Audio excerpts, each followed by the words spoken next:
Hello friends, आप सभी का वेलकम है हमारे यूट्यूब चैनल में। फ्रेंड्स, आज की इस वीडियो में हम बात करने वाले हैं आरआरबी जेई क्या है। इसके बारे में हम कंप्लीट डिटेल्स इस वीडियो में देखने वाले हैं। हम सबसे फर्स्ट बात करेंगे आरआरबी जेई के पोस्ट के बारे में।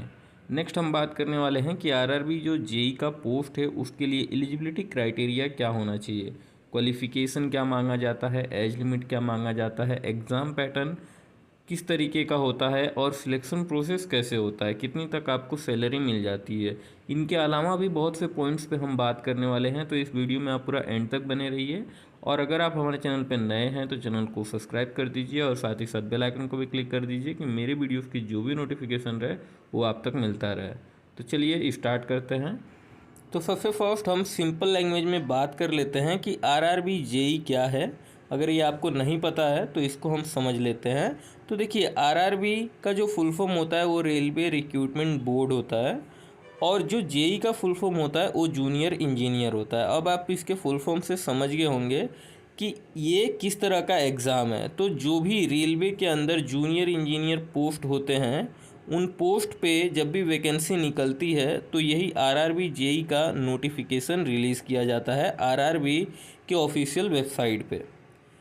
तो गाइस, अगर आप चाहते हैं कि आप अपना रेलवे के अंदर कैरियर बनाना और आपने इंजीनियरिंग की डिप्लोमा में किया हुआ है या और भी बीई बीटेक में किया हुआ है, तो आप इस एग्ज़ाम को दे सकते हैं। जूनियर इंजीनियर के अलावा भी आपको 3 तरह के और भी पोस्ट इसमें देखने को मिलते हैं। आगे हम उन पोस्ट के बारे में बात करेंगे। ये एग्ज़ाम नेशनल लेवल का एग्ज़ाम होता है और ये साल में एक बार केवल कंडक्ट करवाया जाता है ये एग्ज़ाम। और इस एग्ज़ाम का जो एप्लीकेशन फ़ीस होता है वो 500 रुपीज़ होता है जर्नल, ओबीसी और ईडब्ल्यूएस कैंडिडेट के लिए, और 250 रुपीज़ होता है वुमेंस के लिए, एससी और एसटी से जो बिलोंग करते हैं उन कैंडिडेट के लिए, और जो भी रिजर्व कैटेगरी में आते हैं उनके लिए भी 250 रुपीज़ ही होता है। नेक्स्ट बात कर लेते हैं पोस्ट के बारे में। तो इसमें आपको यही 4 तरह के पोस्ट देखने को मिलता है: JEE, JEE in IT, DMS और सीएमए। ये 4 तरह के पोस्ट होते हैं। अभी इन चारों पोस्ट के ऊपर क्या क्वालिफ़िकेशन मांगा जाता है, क्या एज लिमिट मांगा जाता है, ये हम देख लेते हैं। तो जूनियर इंजीनियर के लिए हम क्वालिफ़िकेशन देख लेते हैं। तो 3 इयर्स का डिप्लोमा चाहिए होता है। अगर आपने सिविल में किया है, इलेक्ट्रिकल में किया है, मैकेनिकल में किया है, आप यहाँ पे देख सकते हैं मैंने कितने डिसिप्लिन्स दिया है। तो ये किसी भी आप डिसिप्लिन में पास आउट हैं डिप्लोमा 3 इयर्स का, तो आप एलिजिबल होते हैं इस पोस्ट के लिए अप्लाई करने के लिए। अगर आपने बीएससी इन सिविल इंजीनियरिंग किया है कोई भी रिकॉग्नाइज यूनिवर्सिटी से, तो भी आप एलिजिबल होते हैं। और अगर आपने बीई या बीटेक किया है तो भी आप एलिजिबल होते हैं। अगर हम junior engineer in IT department के क्वालिफ़िकेशन की बात करें तो पीजीडीसीए कोर्स किए हैं, या तो बीएससी इन सॉफ्टवेयर इंजीनियरिंग, या तो बीटेक इन सॉफ्टवेयर इंजीनियरिंग, या बीसीए जैसे कोर्स किए हैं, तो वो एलिजिबल होते हैं इस पोस्ट के लिए। डीएमएस पोस्ट के लिए आपके पास 3 इयर्स का डिप्लोमा चाहिए इन इंजीनियरिंग में, या उसके इक्विवेलेंट कोई और भी डिग्री है आपके पास तो वो भी एलिजिबल है। और सीएमएस पोस्ट की अगर हम बात करें तो बैचलर्स डिग्री चाहिए इन साइंस और फिजिक्स केमिस्ट्री कंपलसरी सब्जेक्ट्स होना चाहिए विथ मिनिमम 55% मार्क्स के साथ, तो आप एलिजिबल होते हैं इस पोस्ट के लिए। एज लिमिट की बात करें तो मिनिमम 18 ईयर्स और मैक्सिमम 30 ईयर्स आपको देखने को मिल जाता है। लेकिन अगर आप किसी रिजर्व कैटेगरी से बिलोंग करते हैं, जैसे कि ओबीसी से आप बिलोंग करते हैं, तो आपको एक्स्ट्रा एज रिलैक्सेशन 3 इयर्स का दिया जाता है।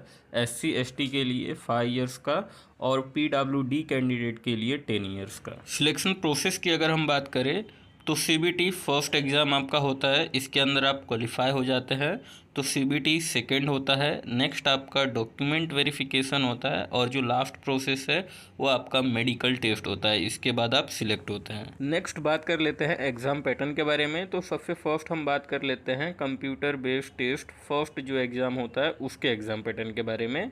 तो यहाँ पे आप देख सकते हैं कि 4 सब्जेक्ट्स दिए गए हैं।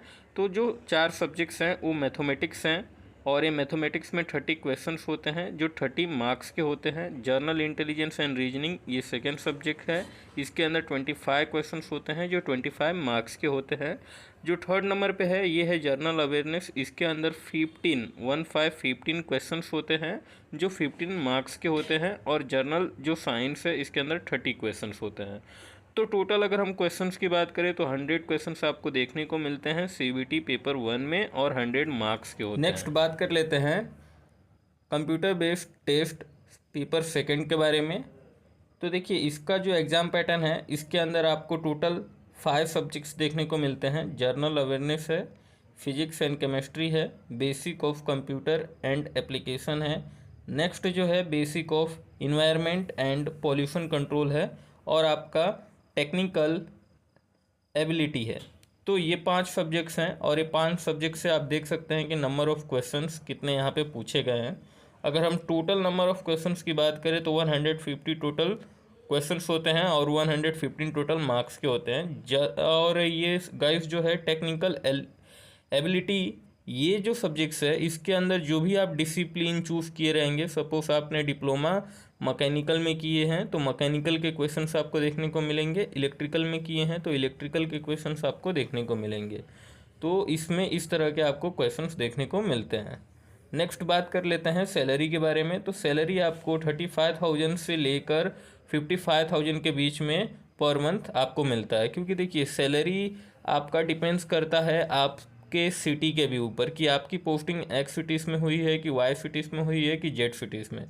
अगर आप एक्स सिटीज़ में हैं तो आपको 45,000 के अबोव मिलता है, लेकिन अगर आप उससे थोड़ा वाई या जेड में हैं तो थोड़ा वहाँ पे कम आपको सैलरी देखने को मिलता है। तो मैं उम्मीद करता हूँ कि दी गई जानकारी आपको पसंद आई होगी। अगर आपको दी गई जानकारी पसंद आई है तो वीडियो को लाइक कर दीजिए, चैनल को सब्सक्राइब कर दीजिए और साथ ही साथ बेल आइकन को भी क्लिक कर दीजिए कि मेरे वीडियोज़ की जो भी नोटिफिकेशन रहे वो आप तक मिलता रहे।